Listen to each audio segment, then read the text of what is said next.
3 of the offseason. Let's begin. Hello, everybody, and welcome to the 96th episode of the longest tenured Denver Nuggets spin-off podcast. Welcome to the DNVR Nuggets' Serbian Corner. My name is Miroslav, and please let me remind you to smash that thumbs up button if you're watching on YouTube, or you can share the episode on your favorite social network that isn't MySpace. I don't get a lot of traction there. Also, if you would like to support the show even more directly, you can do it by becoming a supporter at patreon.com/MiroslavCUK.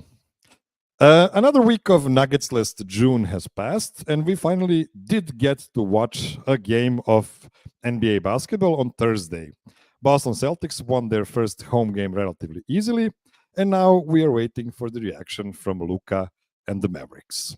Meanwhile, Nikola Jokic is rafting with his friends on the Tara River again in Serbia, while we are waiting for unofficial confirmation if he is going to play for Team Serbia at the Olympics in about 6 weeks. More on the Serbian national team in the coming weeks, as the news about the training camp squad and potential Final 12 for the tournament emerge. Since there isn't a ton of things happening around the Nuggets right now, I've invited a group of my favorite Nuggets superfans who are always ready to wax poetic about the still reigning NBA champions. For the first time ever on this show, we get to speak to both hosts of the Four Corners Denver Nuggets podcast at the same time. First, a scholar, an archer, a bowler, a dog friend, but more than anything, a frighteningly tall person and one of the amazing Nuggets fans I was lucky enough to shake hands with at the DNVR bar. It's Rayvone Hackshaw. What up, Ray? Hey, I am honored by the introduction. It's good to see you, Miroslav. Yeah, you know, I try to be a jack of all trades, but I know my best trade is giving great introductions, so I'm really leaning into it. Like I hope one day I will be remembered for being a guy that makes great introductions. Well, I appreciate it. Okay, next. He is one of the first Nuggets superfans whose comments I was reading some 8 years ago in the Denver Stiffs comment section, and today he is a father and a husband, a Coast Guard yeoman, and a Michael Porter enthusiast. It's Peter Martin Plummer, aka Mile High Pete, aka the biggest Devin Booker hater in the world. Welcome back to the show, Pete. What's up, Miroslav? Thanks. Yeah, your introduction game is number one amongst Nuggets podcast hosts for sure. Yeah, well, you know, when everything else sucks, you need to excel at one thing. Did anything new happen in the last week in your life? Not really. I mean, I just ate some Thai food, which was good, but hopefully I don't have to leave mid-show Paul Pierce style. Thank God for that. Okay, last but not least, another guy I was lucky enough to meet in person at the DNVR bar. He's my fellow Jokic Stats Guy and a fellow film buff.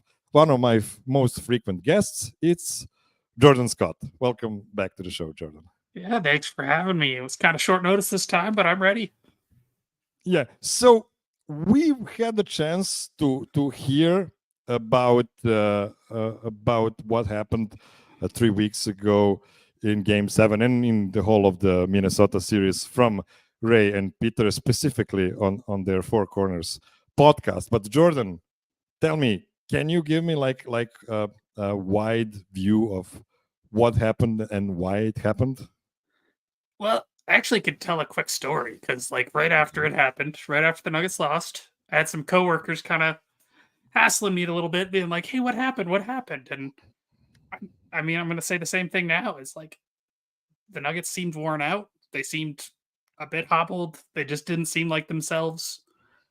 And their response to that was, "Well, those just sound like excuses." And I'm like, well, yeah, if I'm not making excuses, then I don't believe that they can do it. And I believe that these guys can do it. So, I mean, that's kind of where I'm at with it. So basically your trust level in the starting five has not waned at all. No, I mean, it doesn't feel like we actually saw them in the playoffs this year. Like we got glimpses of it, but they weren't the guys we know they can be at any point really in the playoffs, except for like that one game. Ray, do you agree with that? They're not the Nuggets we knew. That's for sure. It's hard to. I think talking about it again re-traumatizes me every time. So I'm also reliving it a little bit. Behind my eyes, there is pain. But I feel like next year I'm pretty optimistic, even if a lot of the team is the same, that under different circumstances they can perform a lot better. What do you think, Peter? Oh man. Well, it's kind of weird because I guess I don't feel as bad as you guys, mostly because I don't feel like the players took the loss that hard. I feel like the only person that really took the loss really hard was Mike Malone. So I mean, if Jamal and Jokic aren't going to be that upset, then I'm not going to be that upset. I was upset. And don't you remember at the beginning of the year where Calvin Booth came out talking about going young and saying, hey, this is about the long term. You know, it may not happen this year, but we're planning for multiple over a number of years. And yeah, he gave himself an out. He gave himself an out, but it's also like he did that before the season started. We hadn't seen anything. Like that was a great talk for keeping his job. I agree. It was something you are supposed to hear from him. And you know, I'm just sad that we didn't get those harsh comments from Michael Malone at the beginning of the season, but only at the end of it, about the roster construction and about a team like Dallas that made a big push on the trade deadline, unlike some other teams. Yep. Yeah. So perfect observation. No comments on that. Okay. So I don't want to be a Debbie Downer for the third week in a row. So I wanted to bring some optimism to this show. And I have asked each one of you to develop a scenario to put the Nuggets closer to the NBA championship next season. I believe we all agree that KCP returning or walking is the biggest domino of this offseason. So I'm really interested to see if we have scenarios that include both of these outcomes. Well, truth be told, maybe even sign and trade of KCP is in play. I just figured out that possibility too, like yesterday. So we'll see. We'll see if we'll have that as well. So I have a super optimistic scenario that I will save for the end of the show. And I'm really glad I got to it because I was like pretty down a couple of days ago. Now I feel pretty optimistic. But before that, let's start with our presentation for today. And first is Pete's Corner. So we have a massive trade from Peter Martin, and he will now explain what was his thinking on this optimistic scenario. So do you want to read these and explain part by part? Sure. So it worked cleanly when I plugged the second part of my trade in to all be a 4-teamer, but it's really two separate trades. The first domino is I went as realistic as possible, Miroslav. There's going to be some tampering involved here. You know, the 76ers, they really want to sign Paul George. Paul George wants the max. Daryl Morey is desperate. He's going to give him the max. And then he still wants to sign KCP, but he might not be able to give him quite as much money as he wants to. So the Nuggets, they kind of want to keep KCP, but they don't want to pay him a crazy amount. They need to improve the roster. So Calvin Booth calls Daryl Morey and says, hey, guess what? I'll make you a deal. I know you can pay this guy more than I can long term. Why don't we just tell him to opt in and we'll trade him to you and then you guys can extend him. So he's going to, in order to do that, I need something from you. So Calvin Booth's going to send KCP to the Sixers. The Sixers are going to send Paul Reed to the Blazers, and the Nuggets are going to get back Robert Williams. Now, Robert Williams was injured last year, but if you guys remember the last 5 years when he was on the Celtics, they were a completely different team with him. I mean, he's an excellent rim protector. He's a freak athlete. And the reason I like his fit so much is he can play backup center and he can play, he can play some games when Jokic is resting. But I also think he can play the dunker spot next to Jokic in some lineups. So you can get AG some more rest too. He's kind of like a super versatile big guy that I think he can play the 4 or the 5 in certain lineups. And then you still have Reggie Jackson and Zignazi on the roster who, aren't really part of the long-term plans. The Jazz are trying to move Jordan Clarkson. He doesn't really have a ton of value left. So I figure those salaries work pretty well. You swap those two, and then you move Christian Brown up to the starting position, and now you have a bench guard in Jordan Clarkson, who I understand you may not be that high on his game, but he's 2 years younger than Reggie, and I really think that there's something to be said for when a guy goes from a losing situation to a team that is playing for something. I think it can reinvigorate them. So, his efficiency was down last year, but he was also playing 30 minutes a night. I think in the Nuggets, he's going to go back to that like 20, 25 minutes a game role. I think he can have a bounce back season and help the bench. And then I'm also going to, it's not pictured, but my free agent signings were Mason Plumlee, just as like the backup, third big guy, because DeAndre Jordan's going to retire. Yeah. And then signed DeLon Wright for some depth at point guard. And we bring back Justin Holiday and everybody else that's still on the roster. So we can see these trades are legal because Fanspo trade machine works pretty good in this direction. So basically, the Nuggets are losing KCP or letting him walk practically, losing Zeke Naji and Reggie Jackson, and they're acquiring Robert Williams and Jordan Clarkson, and then signing DeLon Wright and Mason Plumlee as free agents. And I have to say, this is a pretty optimistic plan. I'm pretty sure they would need to put in some picks in this as well to make it work. Of course, they do have some picks to make this smoother. So, do we have any notes on this from Ray and for Jordan?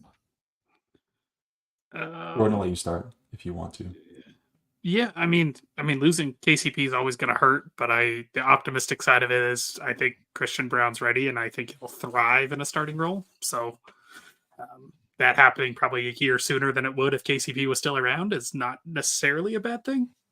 But as far as the other guys, I mean, Clarkson is kind of I think he's a better shooting version of what Reggie was kind of providing for them, which is not a bad thing. Just kind of an offense, kind of a spark plug offensive guy off the bench. So I don't hate that just because they need that off the bench. So Ray, do we think we can afford DeLon Wright? Yeah, I'm guessing this is on a minimum salary. Yeah, that's the hope. Yeah, I think optimism. that's a pretty good hope, and I'm gonna save it why I think it is a good hope for the end of the show. So Ray, does this look to you like a 10-man rotation with both DeLon Wright and Jordan Clarkson playing together in a second unit? I think Malone loves his guards. I think he's very comfortable playing two or more of them at the same time. So I feel pretty confident that they would both see the floor and see time together. If this is a unit that it really depends here's how I'd say it, how Mike Malone wants to sort of give them structure, how they're supposed to play as far as how functional that is as a 10-man unit, or if they're going to need to do more mixing and matching with starters and sort of blending lineups and trying to play in a similar style. Even, I like the Mason Plumlee pickup as a third option. If you followed me long enough, you probably know I'm not the biggest Mason Plumlee fan because he doesn't shoot the basketball like at all. But I always, at the same time, believe in a third center as an option just for nights that you have Jokic sitting or somebody gets hurt, somebody gets into foul trouble, maybe you're playing a team that has multiple centers in their rotation. So sometimes that's helpful. So let's try to count the foxhole guys here. So Jamal, sure. DeLon Wright, I'm pretty sure he could be a playoff Fox call guy because he's a pretty good defender. Christian Brown, that's 3. Jordan Clarkson, I'm not sure. Mike, 4. Gordon, 5. Joker, 6. Robert Williams, 7. That's pretty good. I mean, That's pretty good. What do you think? how do we Jordan? feel about Robert Williams, who literally got a nickname for being late and kind of lazy fitting in with this group that's pretty regimented and on top of things? Like, I could see that causing some issues. I think it's one of those situations where you're kind of counting on the culture of the team to, I don't want to say paper over, but maybe trickle down into the players who are trying to integrate themselves into the team, that maybe they might do a little bit better of a job in those sort of small details of being a teammate here than they might in another situation, say like you're on the Wizards or something.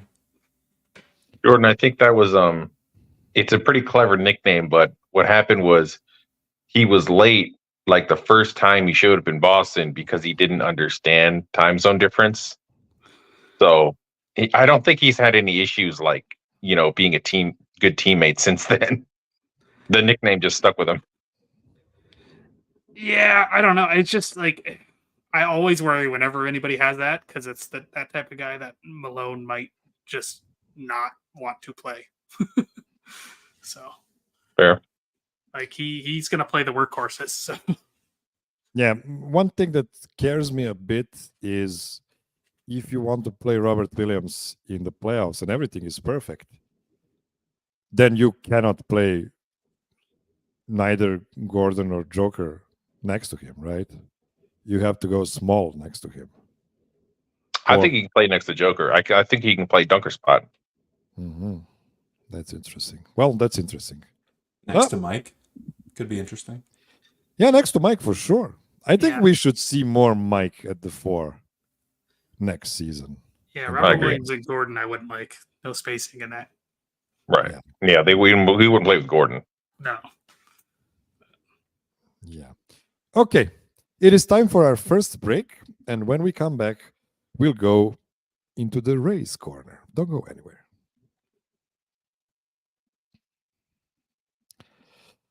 Okay. We are back. Ray's corner.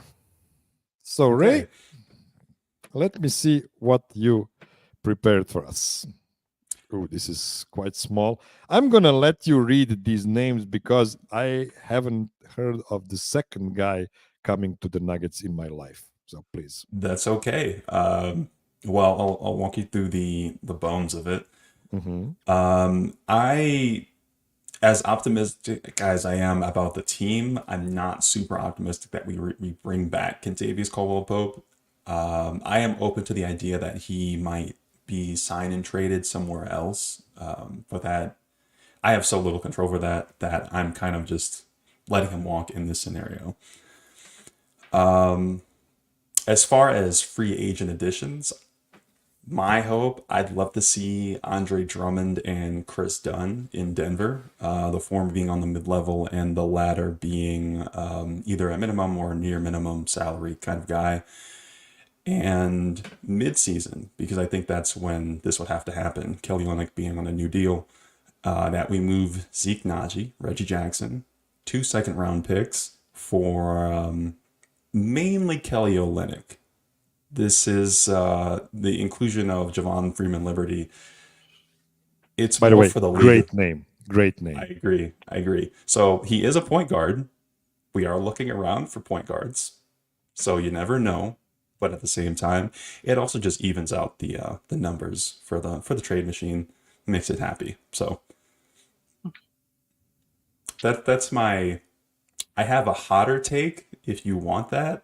Okay. But we could save that for later. Let's save it for a minute. So, Kelly Olynyk, you want to bring the perfect Joker replacement. He's my guy. Yeah. He is your. I mean, I love, well, for one, my guy before my guy. I love Vlatko, and I think he's going to step into that role in a, I don't want to say in big fashion, but in a meaningful way, I think, next year. But at the same time, it doesn't hurt to have more playable guys. And I think Kelly, at the very least, is a guy who can facilitate, can shoot the ball, can pass the ball, and be sort of a flexible, can play center, but can probably play next to Jokic as well if need be. Guy who can both get you through the regular season and circumstantially have some value in the playoffs. We'll see. Anybody wants to comment on Kelly Olynyk? Oh, I like Olynyk a lot. I think he'd be a good fit. I think it's tricky to get him, but that seems money-wise makes sense. I don't know if the 2 second-round picks is enough. It might not be. You might have to. I mean, Bradley Beal was worth 6, so there's some number of second-round picks that hopefully makes them happy. Some of the motivational factors, to your point, I think the Raptors are in a point where they're finally looking to rebuild. That's why I didn't line up a sort of 2-2 trade with them. I don't think they want Reggie Jackson. I don't think they're at a phase where Reggie Jackson makes sense for them. But for a team like the Suns, I think he does. Where the Suns are looking for, we just want playable guys, that sort of thing. They want to compete right now. And I think they're a lot more interested in Reggie than they are in David Roddy, for example, who maybe shows some level of promise, but I think the Raptors are going to be a lot more interested in that. Pete? I mean, I think it's a steal. I got to be honest, though. I don't really understand why the Raptors would do this. I mean, they just traded for Kelly Olynyk. So I think the hard thing when you look at the Raptors is like, I don't think we really know what their plan is. So, they're a rebuilding team, but Kelly Olynyk's already in his 30s. So, yeah, it would make sense for them to move him and just go young. But they acquired him because they like him. And pretty sure they just extended him or are trying to. So he's on a new deal.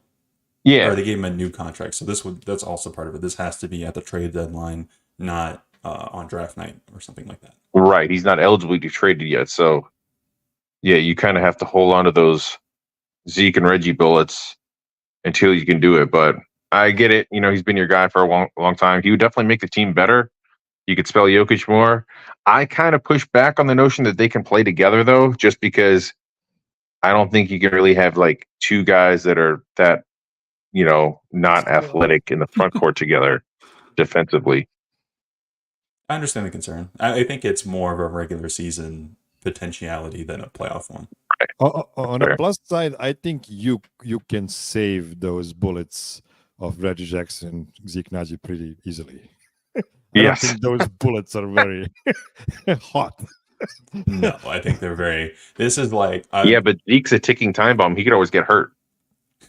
That's true. That's true. You don't want him to play more than like 10 consecutive games. Can his value get any lower? I think, you bring in Andre, you've got a backup center already. Maybe Zeke steps in on occasion and kind of he gets that showcase opportunity. Maybe his shot is not, I don't know what he shot last year, 15%, 20%, something like that. Maybe he does a little bit better. And maybe he stays healthy through, to your point, 10 games or something. I love Kelly Olynyk, and bringing another Canadian to the team would bring like dozens of new fans from Canada. Yeah, dozens, absolutely. But I don't think you can spend that much salary cap on your backup 5 that cannot play next to Joker. I actually think he cannot play next to Joker. And even if you could, I mean, you would probably have a really good regular season with Kelly as your backup 5 playing for like 15, 16 minutes per game. It's just that if you cannot play Kelly more than like 5 minutes a night in playoffs, what are we doing? Probably less than that. He might be completely out of rotation for the playoffs because you need a different angle with the second. It's possible.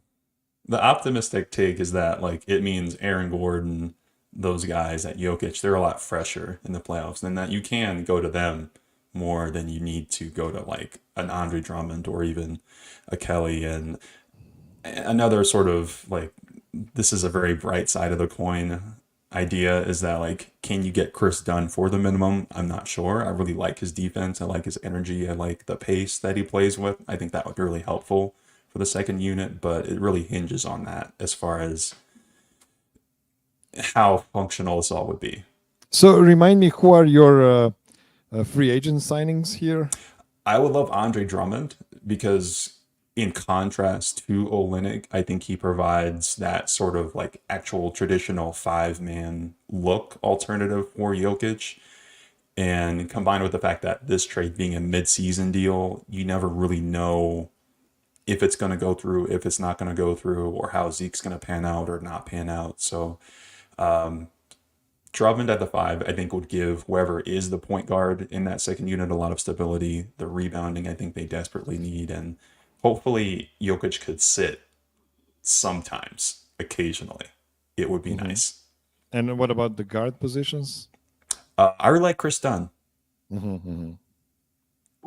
Yeah, that's going to be tough. I think Chris Dunn is probably too good to be lured away from Utah. I would love him, but I'm not sure that's a real possibility. So how many guys do we have now? We have Jamal, we have Chris Dunn, we have Christian Brown. So Julian's then kind of the backup to in waiting, so to speak. Yeah, I'm not counting on Julian for the playoffs next season. I mean, that might be harsh. Probably not. Yeah. But then you have Michael Porter and Aaron Gordon, and then Joker, and then I guess one of Olynyk or Drummond as a 7th guy for playoffs. Hey, it might work.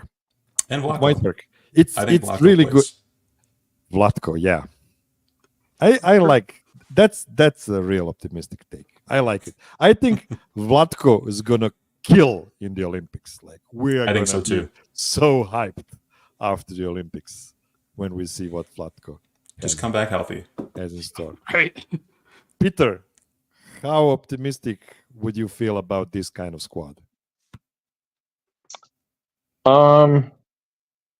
With Dunn and with Drummond, I guess, as a third 5. Yeah, I think it puts a little bit more pressure on Murray and Porter to come through offensively. Because if you're losing KCP and you're replacing with Chris Dunn, I mean, Dunn's one of the worst shooters at the guard position in the league. So, he's a worse shooter than Christian Brown. Like he wouldn't start. He'd probably be the backup point guard. I don't know how the spacing would be then if you're trying to play him with Peyton Watson. But I like the Olynyk addition, and then I guess you kind of give Malone time to figure out his guard rotation. It'd be a sidestep. I'd have to see it. I can't really say it's better or worse, but it's realistic. Thanks. I try. Okay.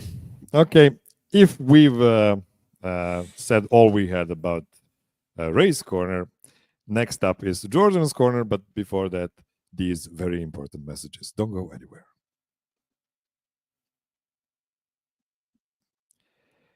We are back, and we have no graphics for this Jordan's Corner except for this nice one. So, Jordan, tell me, what's your plan for the offseason? I'm actually maybe not as optimistic as these other guys about what we can actually get done this offseason. Like, we don't have much that we can offer anybody. That said, I am very optimistic about the vibes, and that is a big part of this team. So I do think this team is going to make a pretty big push to hold on to KCP. There's not a lot of teams that can pay him money that I don't think the Nuggets will be willing to throw at him. And when you're this close to the second apron, you kind of just have to hold on to guys who can contribute. Like, you really can't let them go because you don't have a lot of options otherwise. So I do think KCP, I'm optimistic he'll be back. Granted, I was optimistic Chris Brown could come back last season, so who knows? But no, my vibes picks would be going out and getting the gang back together a little bit. Go bring Mason Plumlee back. We've learned this year you need your bench big to rebound. Like, that's all DeAndre Jordan did, and he earned that role and was pretty good in it quite a bit. And Mason Plumlee's lost a few steps here and there, but the guy can still rebound like crazy out there. He's athletic. He is smart. He can play make a little bit, which the bench always needs. And he's going to be cheap in all likelihood. So that's one of my picks. And then the other would be going back and seeing if we can bring Monte home. Because again, the Nuggets need a creator off the bench, somebody who can organize and put the ball in the hands of the guys where they want it. And for his deficiencies on defense, Monte can do that. Plus, he can shoot, which again, something we haven't been able to rely on Reggie to do. Doing that, though, I do think you probably need to move Reggie. I don't know what that would look like. It may just be salary dump for cash or like a protected second. Like, I don't think he's a hot commodity, but I don't think you have to pay somebody to take him either. And then for the 3, like, I'm kind of okay if we just bring Justin Holiday back. That would be one of the options. But I do think Gordon Hayward is something we should look into potentially. I know he's can't defend worth anything, but again, just having a vet who knows how to play the right way and can create a little bit for the guys around him isn't a bad thing. Let's see here. What else did and I also think you probably, as much as I like him as a player, I don't think he makes sense for the Nuggets, and I think they should try to move on from Pickett and then just convert Colin. As far as my last pick there, so. That's right. Yeah. I forgot about that. You actually mentioned that in one of the DMs. I was just too lazy to go all the way back 3 days ago and find that. Okay, so guys, we have something to work with here. So Jordan is bringing all the 6 Foxhole guys back, and he's adding Monte, and he's adding Mason, and potentially Gordon Hayward, all on minimums, because that's the only way you can do it. Yeah. How do you feel? How do we feel about that? Who wants to start? I'll start. I think for me, I would love to have KCP back. I agree with you in a lot of ways that it is the highest ceiling option for Denver next season, especially in the immediate sense. I guess this is more of a question. What kind of contract do you think KCP might get? I think that's kind of an open question for me insofar as what do the years look like, what does the dollar amount look like, and how much flexibility does that give the team going forward? I mean, they don't have much flexibility regardless. Like, that's my whole thing. For sure. Like, you keep him because you lose flexibility and you lose your player kind of regardless. Like, even if, like, say they lose KCP and they use, like, their taxpayer mid-level, they're still going to be, like, not far from the second apron.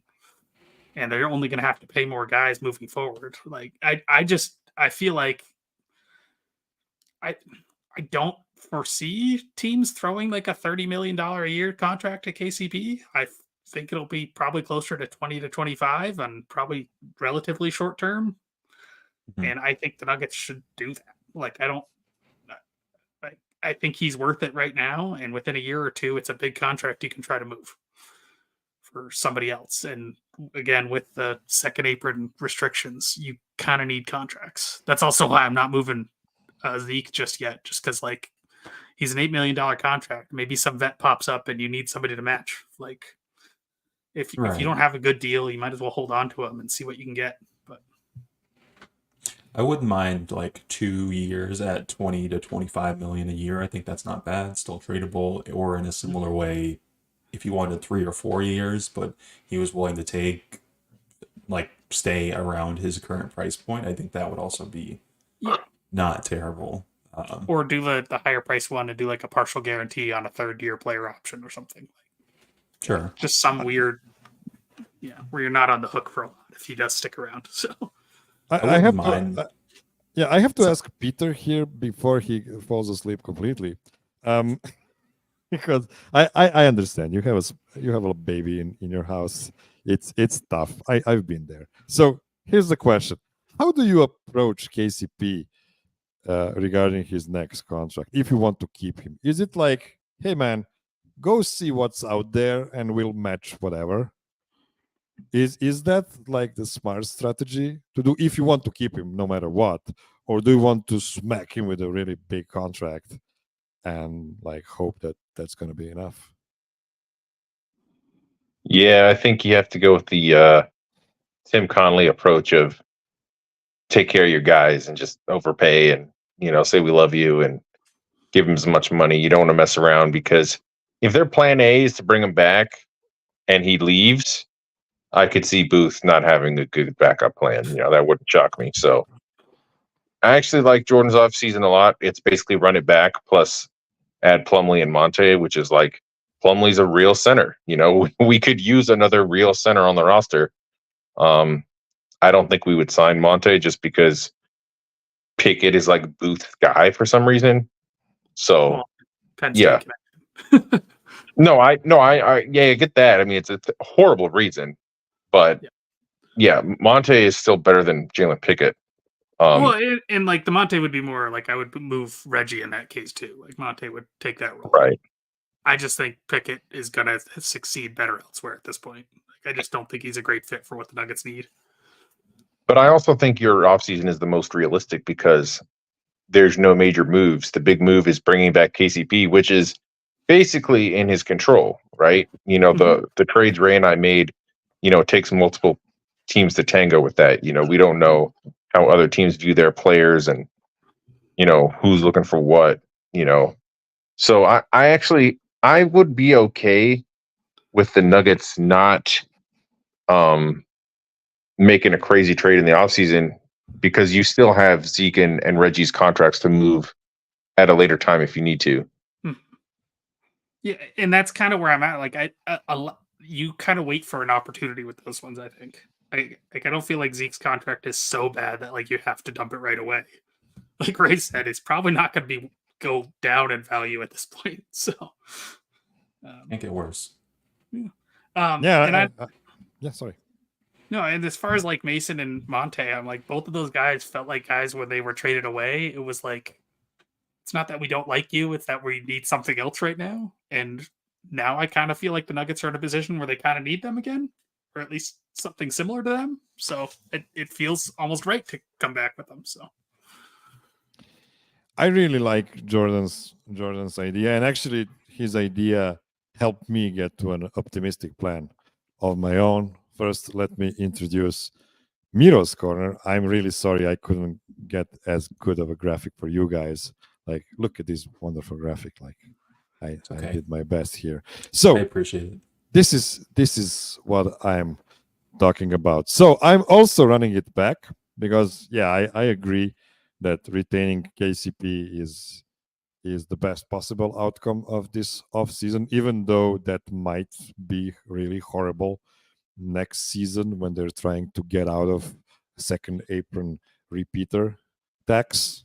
But that's not something to think about this summer, at least for us. Maybe not for Cronkies, but here it is.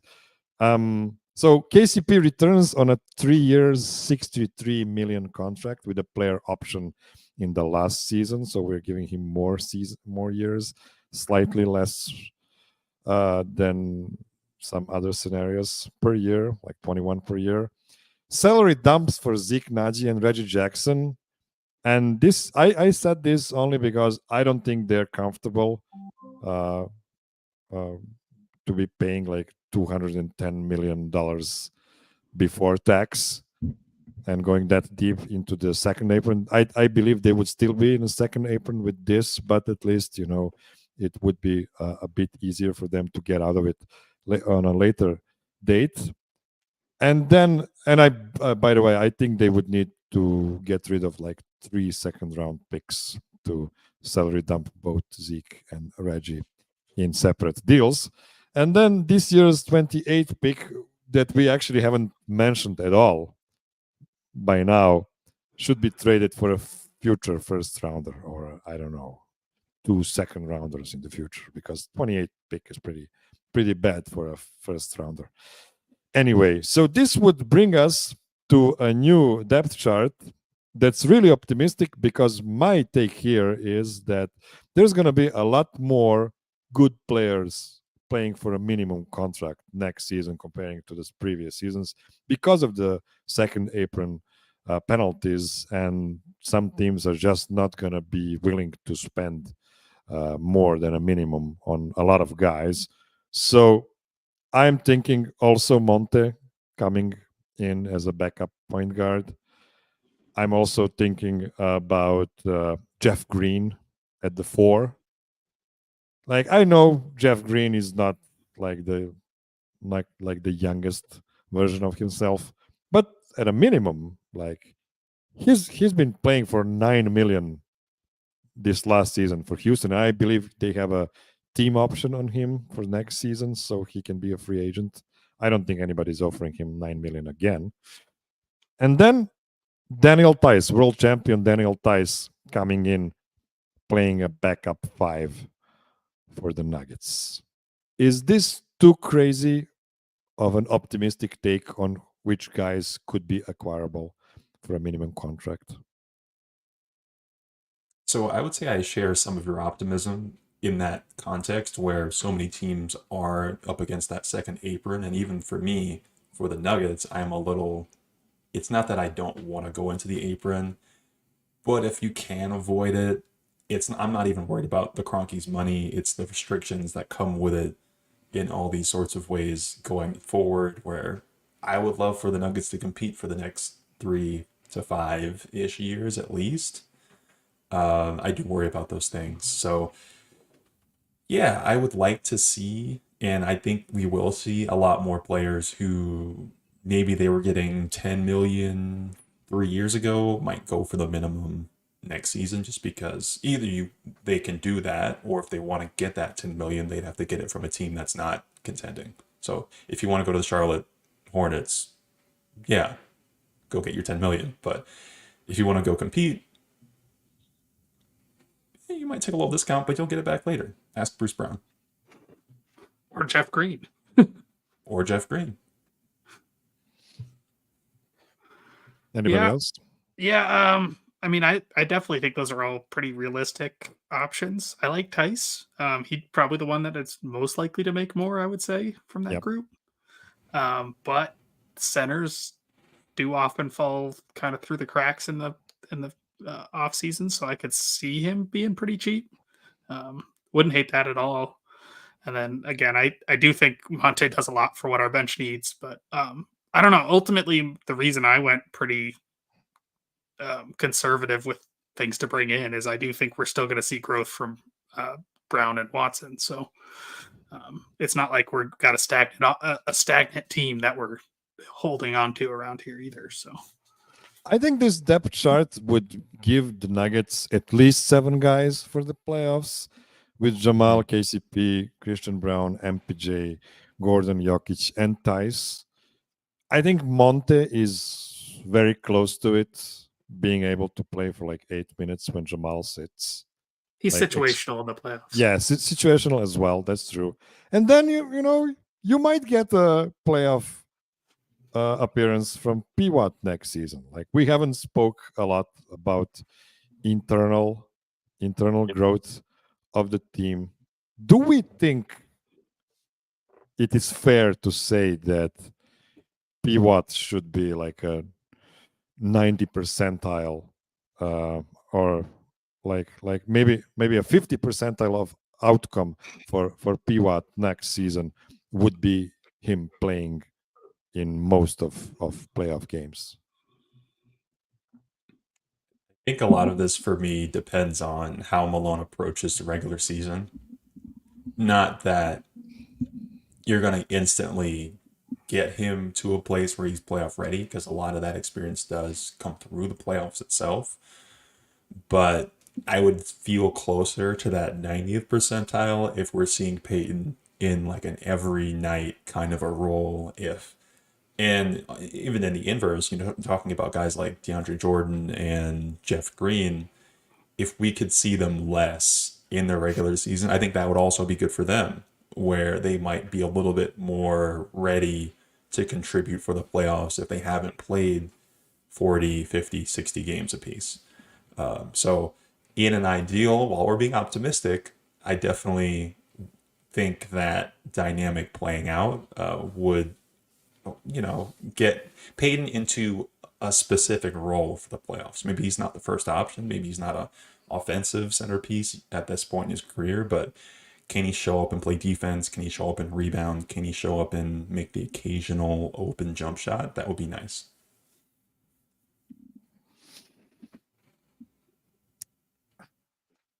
What is your confidence level on Michael Malone not playing his starters so many minutes together next season? Can the old dog learn a new trick? He's not that old. So I want to say yes. As much as like the evidence says no, like the priors say no, but I think he's growing in these certain ways. I think he's relaxed on the rage timeouts. I think he's acknowledged some of the faults of past efforts. I think that's big for the process of growing as a person. So I think we'll see a difference this year. Optimism. That's where I am. I think we'll do better. Well, it hurt him this year. It didn't really hurt him last year. Like this season, it hurt him. That like they were like KCP was beat up. Aaron Gordon was beat up by the end of the year. Like yeah, that's Jamal was like dragging himself by the postseason. Like it clearly hurt him, and then they won a title the year before. So, and like even as you say that, one of the things I do know about Malone is that he, in the way he adjusts and makes adjustments in game to game, like in a series, he always does it after a loss. You know, he's always going to wait until he actually gets bitten in the ass before he's going to go out and do something different. So this situation that we were just in might be that instance that motivates him to maybe change his philosophy a little bit.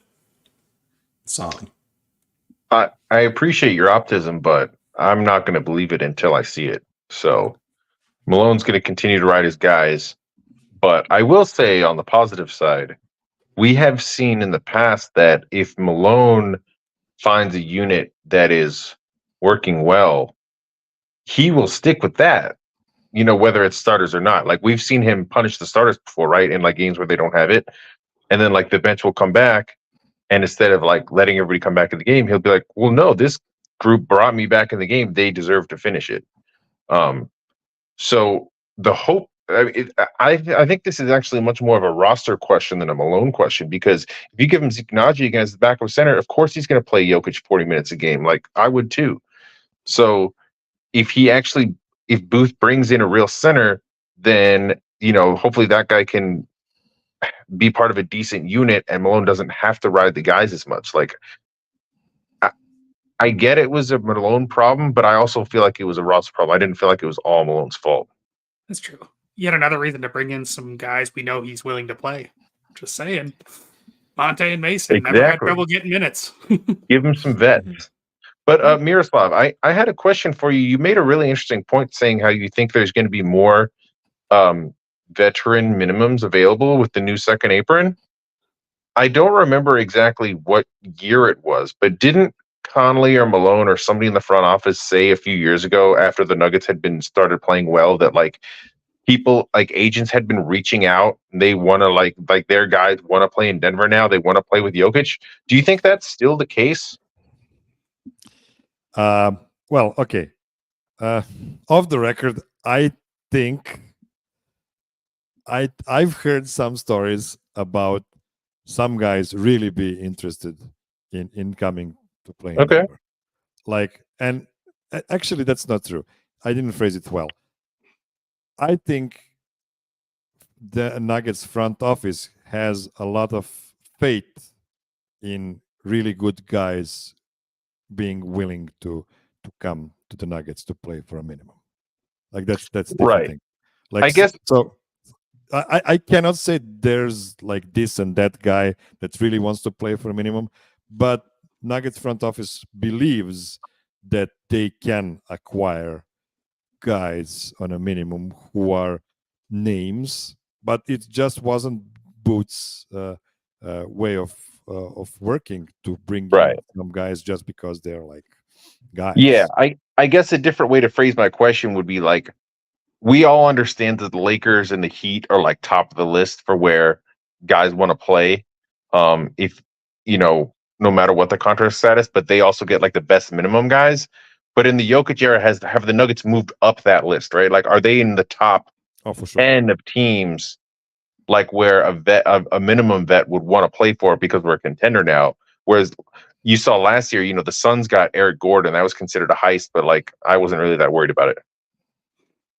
Yeah, but he would work pretty well on the Nuggets, right? Eric Gordon would be pretty good on the Nuggets. Yeah. That's interesting.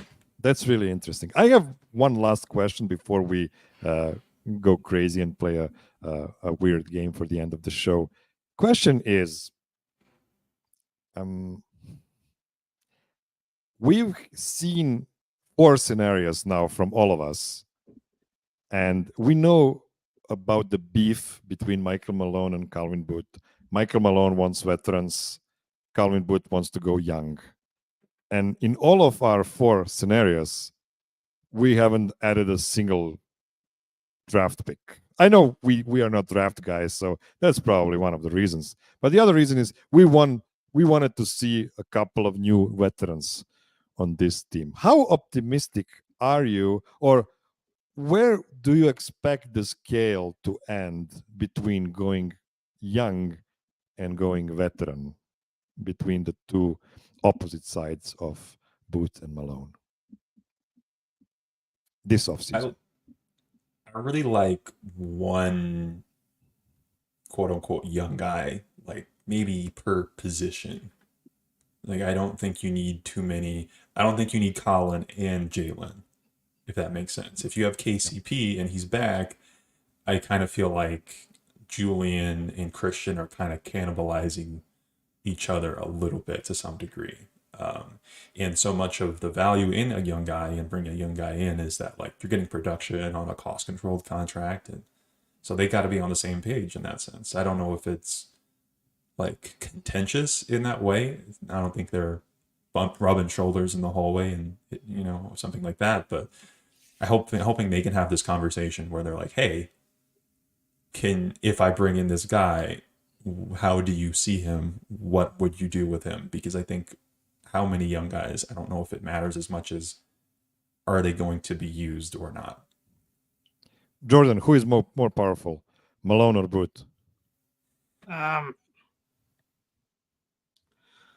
That's tough. Probably Malone, just because he's been in the role longer. But it's a conflict that is like every team has. Like, no coach wants young guys. Like, no coach wants young guys. Like, they just don't. And a front office guy is always going to want young guys because they're looking beyond. They've got to be looking beyond, or they're losing their job in 2 years. Like, it's. I think the Nuggets added enough young guys last offseason that really you need to give them a chance to develop. And I think the moves they need to make is adding more vets or bringing back vets that, What do you think, Pete? Oh, Booth absolutely has more power. Just look at last offseason. Malone was probably heated. I mean, sure, he signed Justin Holiday, but I'm pretty sure he signed Justin Holiday for, like, in case there was an injury. I guarantee you Booth was livid that Holiday, like, started getting rotation minutes over Watson late in the season.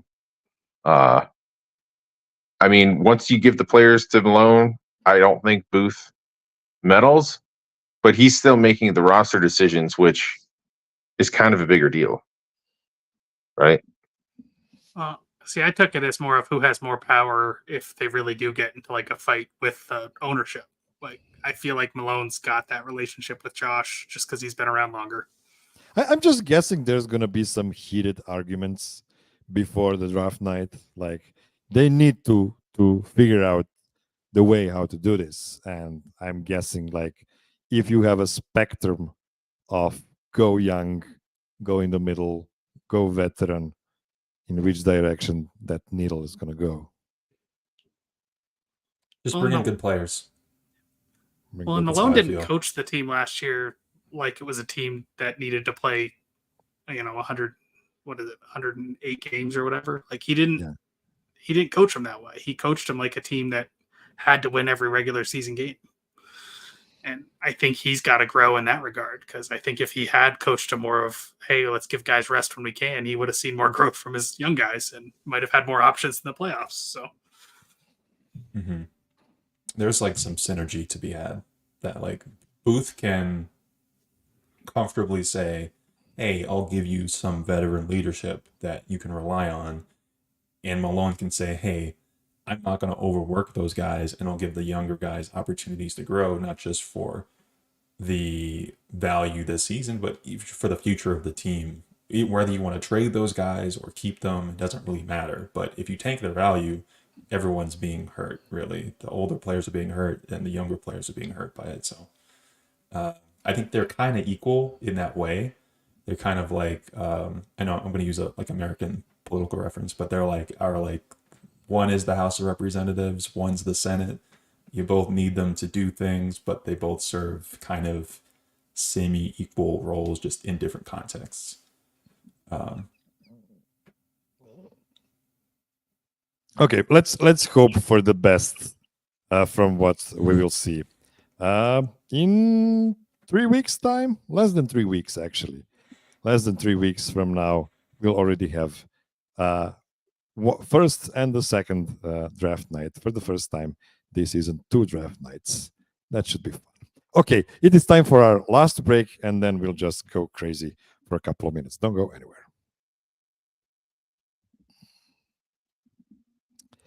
We are back, and it is time to have some fun. I like to end these June shows with a Jokic era playoff stats game.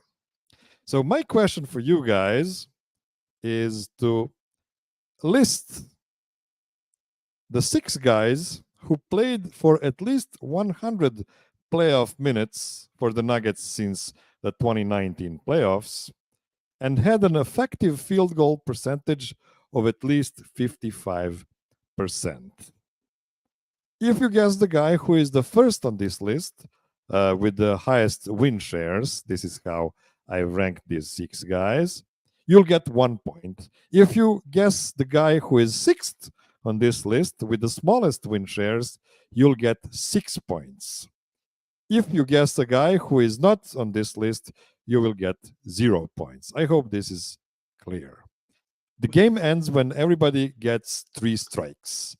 There's not a lot of playoff guys in the Jokic era, so this is why I'm only giving you 2 free strikes. So, per usual, we'll go with the alphabetic order with the first name. So Jordan will be first, Peter will be second, and Ray will head the third guess. We have 6 guys to guess. So guys that have played in at least 100 playoff minutes for the Nuggets since 2019 and had the effective field goal percentage of 55% or better. Jordan, who is your first guess? Again, if you guess the top guy, you'll get 1 point. If you get the 6th guy in win shares, you'll get the maximum 6 points. Wait, so we're wanting to get lower win shares? Yeah, you want to go low, but not too low, because there's 0 points for you if you get the 7th or 8th guys in win shares. Or actually, that's not true, because there are only 6 guys of these. So you need to figure out which 6 guys actually qualify for this. Trying to decide if I could go for the guaranteed points or you can go for guaranteed points as well. Of course, that's an option. But I'm just going to go with Michael Porter Jr. Michael Porter Jr. is a good guess. He is number 3 on this list with 3.6 win shares. He has played in 61 playoff games, total of 1,880 minutes, and his effective field goal percentage is 56%. That way is lower than I would have thought. 3 points for Jordan. Number 3 on the list. 3.6 win shares. Peter. Aaron Gordon. Aaron Gordon is number 2 on this list, so you get 2 points. Aaron Gordon has 3.9 win shares in only 47 games. 1,617 minutes, and effective field goal percentage of exactly 55%. Ray. Mason Plumlee. Mason Plumlee is an excellent guest, but he's not on the list. I believe his effective field goal percentage is just below 55. He only dunks. How? Mason. We are Okay. Well, that's okay. because I'm pretty sure he did get those 100 minutes. I'm pretty sure of that. Yeah, I was kind of doing the math in my head on that one. I was like, how long would he have played? Well, yeah, that's true. He only had 2 playoff runs. Though. I mean, that's not only. That's like what 1, 2, 5 series. Yeah, I'm guessing he has 100 minutes. Mm-hmm. Okay, back to Jordan. First strike for Ray, by the way.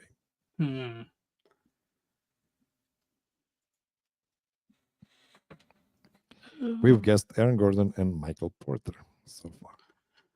I guess I'll go with KCP. KCP is not on the list. Strike for Jordan. Peter. Jamal Murray. Jamal Murray is not on the list. His effective field goal percentage is around 53%, so he is not on the list. That's the first strike for Peter. Ray.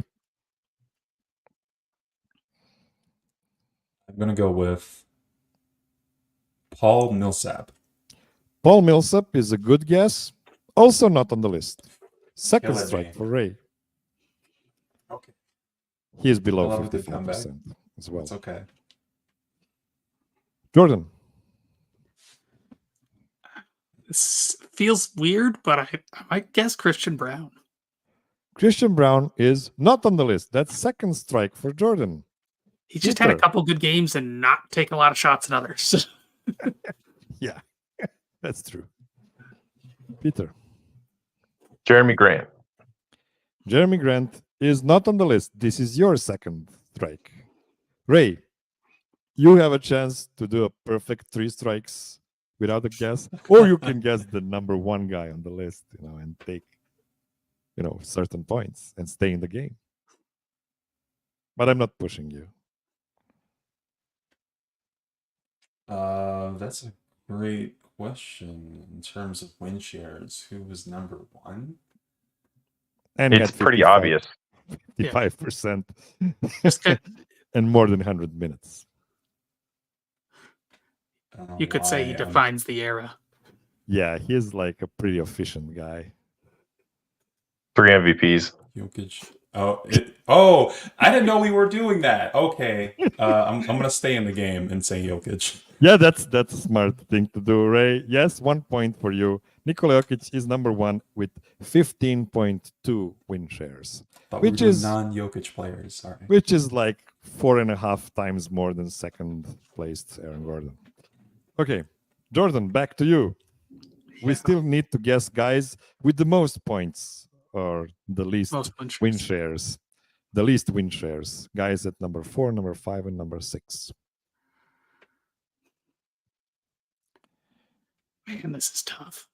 And you're out of 3 strikes, so if you strike out Yeah, I now, know. you're out. All I can think of are guards, and guards don't tend to do well in that stat.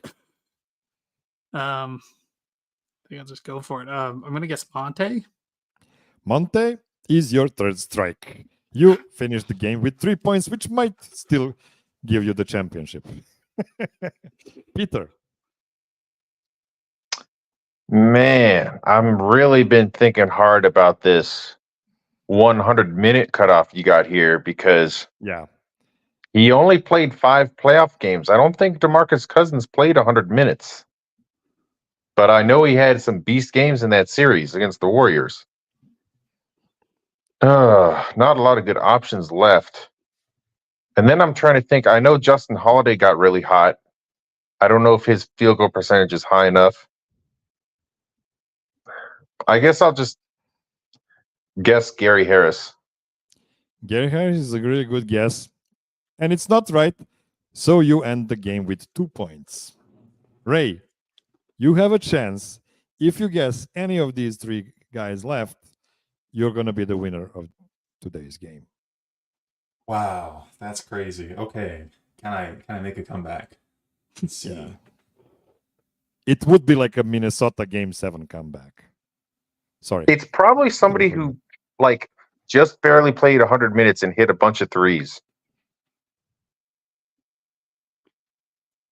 I'm gonna give you one last help, just to try to guess one more guy.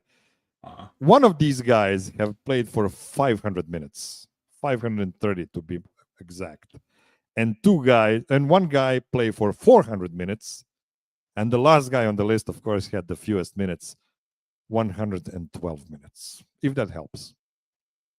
Jeff Green. Jeff Green is your third strike. So the game is over. Jordan won with 3 points. All right. Peter has 2. Ray has 1. And let me show you. I need to see this list. Yeah, the whole list. List is pretty crazy, Bruce, guys. I'm not gonna You're lie to killing you. me. Marcus Oh, Howard. I wanted to guess Austin Rivers. The Austin Rivers game. So here's the thing, guys. Marcus effing Howard played for more than 100 playoff minutes. Just in that Wow. Warriors Playoffs. series, right? And they won. Blazers. No, Oh. actually, did they win? That's that? right. It was the Blazers series. Yeah, they won the playoff series. They did. It won 7 games. Yeah. Blazers and then Suns. So he played like, A lot. 9 playoff games. Wow. Yeah.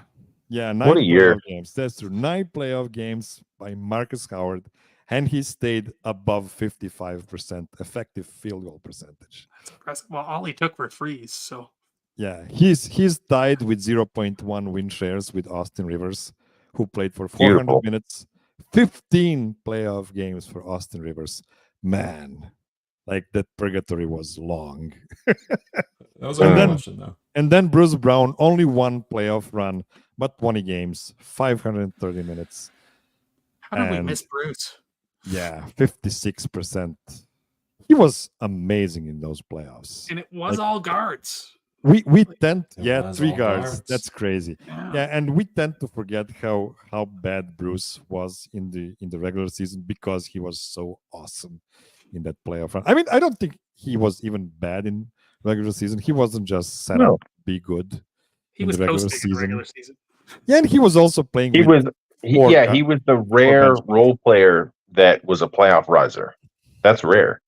Mhm. Yeah. So that's the list. I'm gonna make it available for the Patreon supporters so they can see it forever and not believe it was the real one. Because it's really crazy. Yeah.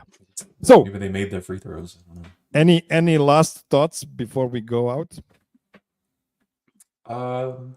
No, I mean, to bring it home. So, one of the things we talked about on the last Four Corners episode is that as much as I'm really, we didn't really touch on this at the show. I'm really frustrated with Jamal.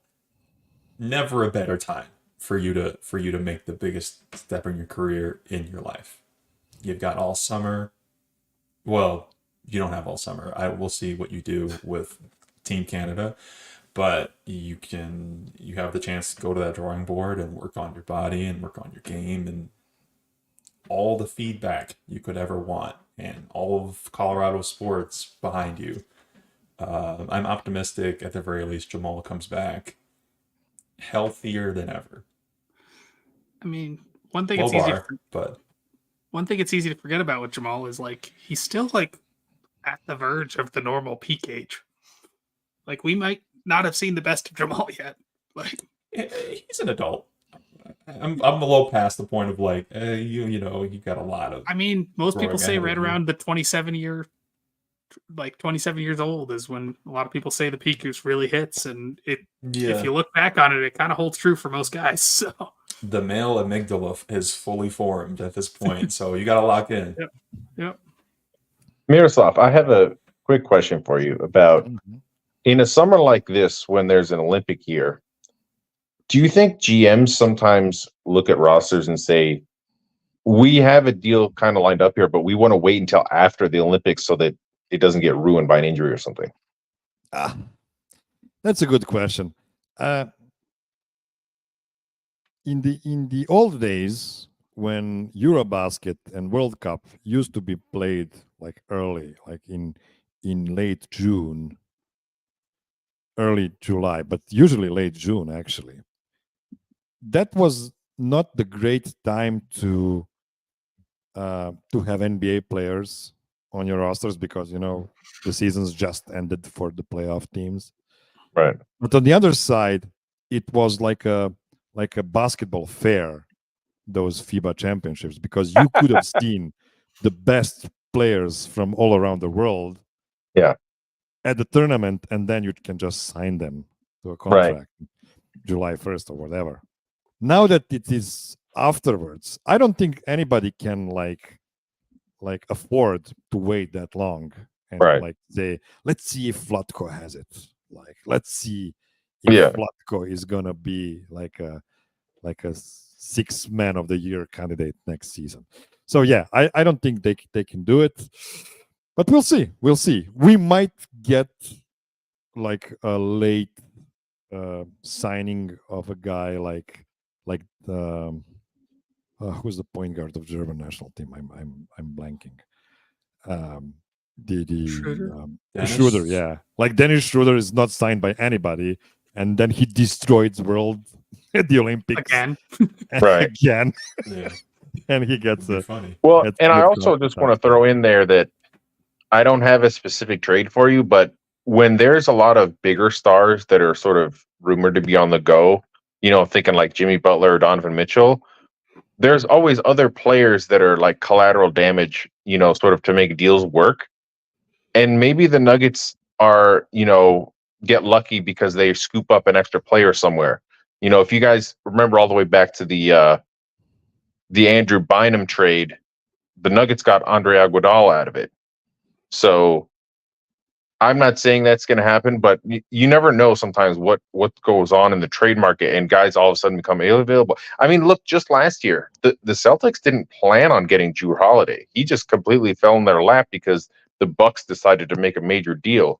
So that clearly helped the Celtics. So, we'll see. There's going to be some unexpected stuff going on this summer, guys. Mm-hmm. By the way, I cannot wait to see what next dumb move the Bucks are gonna do to keep Giannis happy. It's gonna be great. It's gonna be awesome this summer. Okay, See, yeah. we are already at the 73-minute mark, so we need to land this plane. This is all we prepared for you guys this week, and please take the word prepared loosely.